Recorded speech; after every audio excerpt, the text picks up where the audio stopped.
All right, today we're going to dive into one of the world's oldest and most powerful stories, the Ramayana.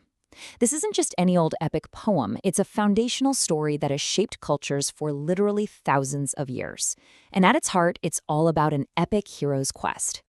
The epic itself kicks off with this absolutely beautiful line, "The nectar sea of deeds by Rama done." What a way to start, right? It's basically saying our hero's actions are as huge and vital as the ocean. It immediately tells you we're in for something grand, something on a truly cosmic scale. So let's get into it. Part 1, an ancient hero's quest. Who exactly is our hero, and what sets him on this incredible, life-changing path? Okay, so the hero of our story is Prince Rama. And he's not just some prince. He's basically the perfect guy, the epitome of virtue, a model leader, and absolutely adored by everyone in his kingdom of Ayodhyá. And these are the qualities that everyone admired. We're talking about his love for everyone, his patience, his gentleness, his total honesty. I mean, he's kind, he's heroic, he's basically the gold standard for what a good person should be in this story. But a story with a perfect hero would be pretty boring, right? Every hero needs a major obstacle. And for Rama, it all starts with a promise his father, the king, made a long, long time ago. One of the king's wives, Queen KK, decides to cash in on that old promise. She makes two shocking demands. Her own son gets the throne, and Rama has to be banished. And we're not talking about a short trip. The sentence is incredibly specific and just brutal. 14 years. 14 years of exile in the wilderness. So that harsh sentence kicks off the next major chapter of his life. Let's move into part 2, exile into the forest. But here's the thing, Rama doesn't face this alone. No way. His loyal wife, Sítá, and his devoted brother Lakshmaṇ, they absolutely refuse to let him go by himself. So the three of them turn their backs on the kingdom, all to honor the king's promise. And their journey isn't just about, finding food and shelter in the wild. Their path actually leads them to these incredible, remote spiritual hermitages, these little pockets of wisdom hidden deep in the forests. So what are these places called? They're known as ashrams. Think of an ashram as a spiritual retreat or monastery, but one that's traditionally set up way, way out there, far from cities and towns, usually deep in the forest or up in the mountains.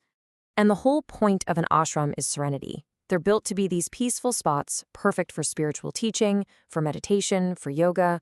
Whether it's next to a quiet river or deep in the woods, the goal is the same. Create a space for real, deep learning and reflection. So when Rama, Sítá, and Lakshmaṇ arrive at these ashrams, they're not just there to crash for the night. They're actively seeking guidance from the incredibly wise sages who live there. These sages are called the rishis. So who are the rishis exactly?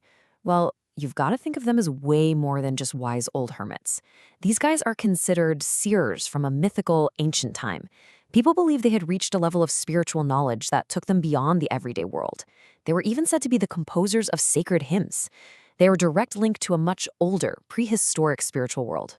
But, of course, the forest isn't just full of wise sages. There's a darker side, too. And that brings us right to the heart of the conflict in this epic. Part 3, Gods, Demons, and Duty.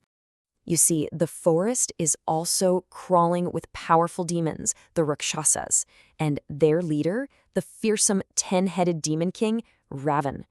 His whole deal is causing chaos and messing with the peaceful rituals of the sages. And right here, you can see the conflict in black and white.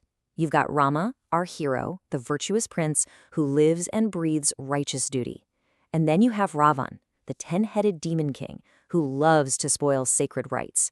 And then he does the unthinkable. He abducts Rama's wife, Sítá. This, right here, is what sets up the ultimate showdown.